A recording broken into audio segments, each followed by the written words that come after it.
Hello guys, मेरा नाम है सुभाष। आज हम न्यूटन्स का दूसरा पार्ट पढ़ेंगे। तो दूसरा पार्ट कार्बोहाइड्रेट से स्टार्ट करते हैं। कार्बोहाइड्रेट कार्बन, हाइड्रोजन और ऑक्सीजन के 1-2-1 के अनुपात से मिलकर बने कार्बनिक पदार्थ कार्बोहाइड्रेट कहलाते हैं। शरीर की ऊर्जा की आवश्यकता की 50 से 75% मात्रा की पूर्ति इन्हीं पदार्थों द्वारा की जाती है।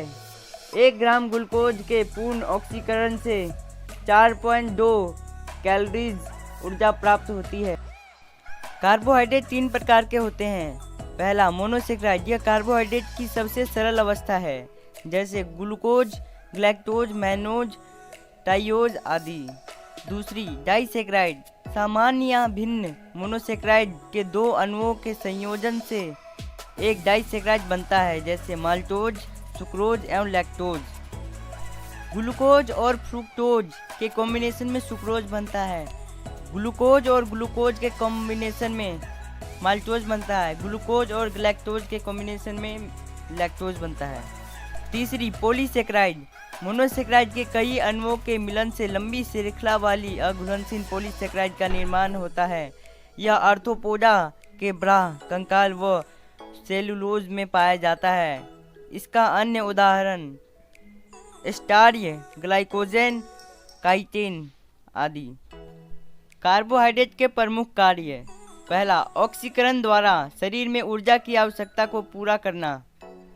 दूसरा, शरीर में भोजन संचय की तरह कार्य कराना। तीसरा, विटामिन सी का निर्माण कराना। चौथा, न्यूक्लिक अम्लों का निर्माण कराना। पांचवा, जंतुओं और ब्राह, कंकाल का निर्माण कराना। कार्बोहाइड्रेट के प्रमुख स्रोत: गेहूं, चावल, मक्का, बाजरा, आलू, शकरकंद, शलजम। दूसरा, प्रोटीन। प्रोटीन शब्द का सर्वप्रथम प्रयोग जे बेज़ेलियस ने किया था।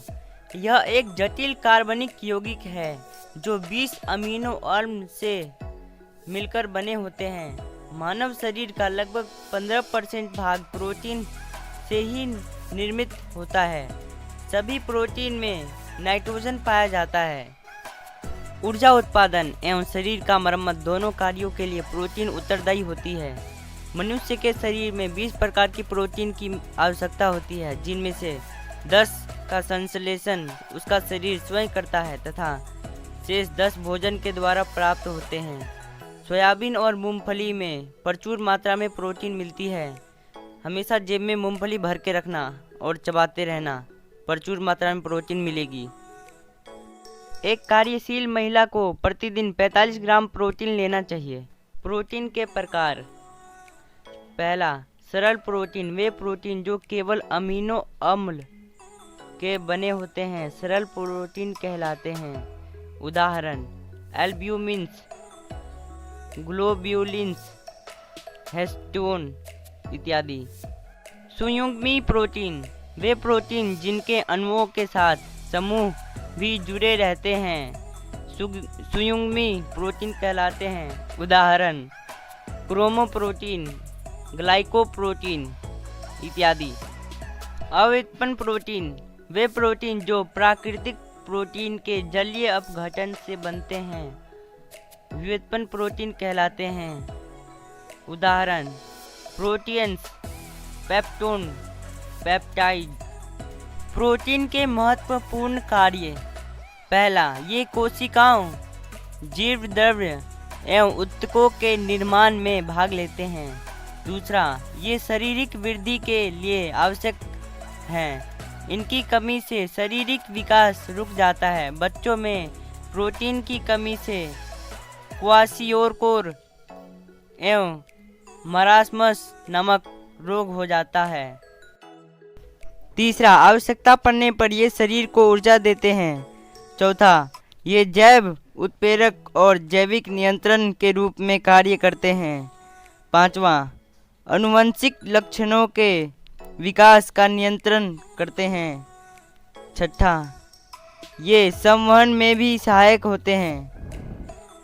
कवासीड। इस रोग में बच्चे का हाथ पांव दुबला पतला हो जाता है और पेट बाहर आ जाता है। मरासमस। इस रोग में बच्चों की मांसपेशियां ढीली हो जाती हैं। वसा मतलब कि फैक्ट। कसा ग्लिसरॉल एवं वसीय अम्ल का एक एस्टर होती है। इसमें कार्बन, हाइड्रोजन एवं ऑक्सीजन विभिन्न मात्रा में उपस्थित रहते हैं। वसा सामान्यतः 20 डिग्री ताप पर ठोस अवस्था में होते हैं, परंतु यदि वे इस ताप पर द्रव्य अवस्था में हो तो उन्हें तेल कहते हैं। वसा अम्ल दो प्रकार के होते हैं, संतृप्त तथा असंतृप्त। असंतृप्त कसा अम्ल मछली के तेल एवं वनस्पति तेलों में मिलते हैं। केवल नारियल का तेल, तवा तार का तेल, पाम ऑयल संतृप्त तेल के उदाहरण हैं। 1 ग्राम वसा से 9.3 किलो कैलोरी ऊर्जा उत्पन्न होती है। सामान्यतः एक वयस्क व्यक्ति को 20 से 30% ऊर्जा वसा से प्राप्त होनी चाहिए। शरीर में इनका संचलन माइटोकॉन्ड्रिया में होता है। वसा का मुख्य कार्य, यह शरीर को ऊर्जा प्रदान करती है। यह त्वचा के नीचे जमा होकर शरीर के ताप को बाहर नहीं निकलने देती है। यह खाद्य पदार्थों में स्वाद उत्पन्न करती है और आहार को रुचिकर बनाती है। यह शरीर के विभिन्न अंगों को चोटों से बचाती है। फ्रेंड्स, अगर आपको वीडियो पसंद आया तो लाइक करना और मिलते हैं आपसे अगली वीडियो में नेक्स्ट पार्ट को लेकर।